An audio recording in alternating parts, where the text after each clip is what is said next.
Hey there, deep divers. Ready for something really fascinating? Today we're going deep into the world of dental occlusion. Occlusion. Yeah, it's how our teeth fit together. Oh, It's oh, way more than just like having straight teeth, though. right. We've got this incredible collection of lectures from Professor Fábio Oh, Robles. wow. He's a true expert in dentistry, and he's got some mind-blowing stuff. It's like a hidden world right inside our mouths. I can imagine. He talks about how the shape and the position, even those tiny contact points of each tooth, Yeah. they can impact everything from chewing to jaw health. Wow. Even your overall well-being is affected. That's wild. Okay, so where do we even begin with something this Well, complex? let's start with some basics. Hmm. Professor Robles really emphasizes dental anatomy, like the cusps and the foci and the grooves. Mhm. It's like mapping out the geography of our teeth. Makes sense. You got to know the parts before you can understand the whole system, right? Exactly. And then there's the foundation that all those teeth are built on, Yeah. the periodontal health. Ah, so that's your gums and all the supporting structures. Yeah, Professor Robles says that it's like the bedrock of stable occlusion. So true. Have you ever noticed how hard it is to bite into something when your gums are sore? Oh, yeah, totally. Like Yeah. trying to eat an apple when you have a canker sore, it's the worst. Exactly. It makes you realize how important that healthy foundation is. Okay, so we've got the teeth and the gums. Mm-hmm. What else is there to this three-legged stool analogy that Professor Robles talks about? Ah, yes. So the jaw joints and the biting surfaces of our teeth act as the three legs. Okay, And just like a stool needs all three legs to be stable, right. our bite needs all these elements working in perfect harmony. So each tooth has its own specific role to play. Precisely. There's this concept called tripoidism. Okay. Basically, each cusp of a tooth should ideally contact its opposing tooth in 3 points. 3 points. Yep, for optimal stability. Wow. That's incredibly precise. It is, and this is called a cusp fossa bite, where the cusp fits right into the fossa on the opposing tooth, creates a super stable system. So everyone has this cusp fossa bite. Well, that's where things get interesting. Not everyone does. Many people actually have a cusp marginal ridge bite. Cusp marginal ridge. It's more common, but less stable. Oh, so what's the difference? Well, in a cusp marginal ridge, bite the cusp of one tooth hits the edge or the ridge of another tooth, instead of nestling into that fossa. Ah, I see. So it's all about those tiny contact points. Exactly. And those subtle differences in contact can have a huge impact on how your bite functions. Okay, that's fascinating. But wait, our jaws don't just open and close, right? You're right, they move forward, back, side to side. It's dynamic. So it's not just about how the teeth fit when our mouths are closed. Nope. It's about how they interact during all those different jaw movements. Okay, I'm starting to see how complex this really is. It is. Professor Robles talks about centric relation and maximum intercuspation to explain this. Centric relation and maximum what? Maximum intercuspation. It's a mouthful. It is. So what are they? Centric relation is where your jaw is most relaxed, Yep. like its neutral position. Okay. And maximum intercuspation is when your teeth are fully meshed together. So centric relation is about the jaw, Yep. and maximum intercuspation is about the teeth. You got it. Ideally, they should coincide. But Professor Robles points out that they often don't. And what happens then? Well, that's when things can get interesting. It can have some consequences. Like what? I'm trying to feel it in my own jaw right now. Go ahead. Feel that slight shift before your teeth fully meet. Yeah, I think I do. That's it. It might seem small, but it can be really significant for occlusion. This is blowing my mind. Okay, so how do our teeth handle all these forces with all this complex movement? Well, Professor Robles explains it using stoppers and equalizers. Stopper and equalizers, like on a soundboard. Kind of. Mm. He describes how our teeth actually guide jaw closure and distribute force evenly. So they're not just sitting there passively. Nope. They're actively guiding the movement and making sure the force is spread out properly. Wow, I never thought of it like that.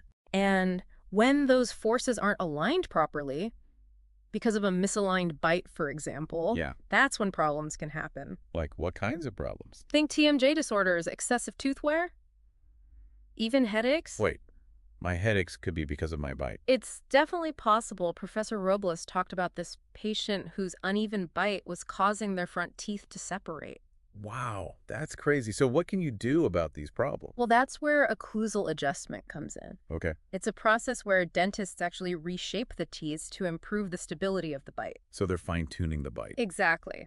Professor Robles uses techniques like selective grinding and adding composite resin to build up certain areas. It sounds pretty precise. It is. But what's really interesting is that it's not always about creating a perfectly static bite. Really? There's this concept called centric long, where a little bit of movement is actually good. Wait, so you don't want everything perfectly aligned? Well, a little give in the system is actually a good thing. It reduces strain on the jaw joints and muscles. It's like having suspension for your bite. Exactly. It's all about finding that perfect balance between stability and adaptability. This is so much more than I ever thought occlusion would be. Right. There's so much to it, and we've only scratched the surface. I know. We'll have to pick this back up after a short break. Absolutely. We'll delve even deeper into this world of dental occlusion when we come back. Stay tuned. Back again, deep divers, Right. ready to keep exploring this occlusion thing. I'm hooked. Good. So we've talked about how important occlusion is. Right. It's more than just straight teeth. Absolutely. It's about function and Right. comfort. Right. And preventing problems. Exactly. So how do dentists even figure out if something is wrong? Well, Professor Robles talks about this whole detective process. Really? Oh, yeah. They start with a really thorough exam. So it's not just looking in your mouth. Nope. It's about evaluating the whole system. The whole system. Your TMJ, the muscles you use to chew, everything. Wow. Professor Robles even said they look at posture and facial features.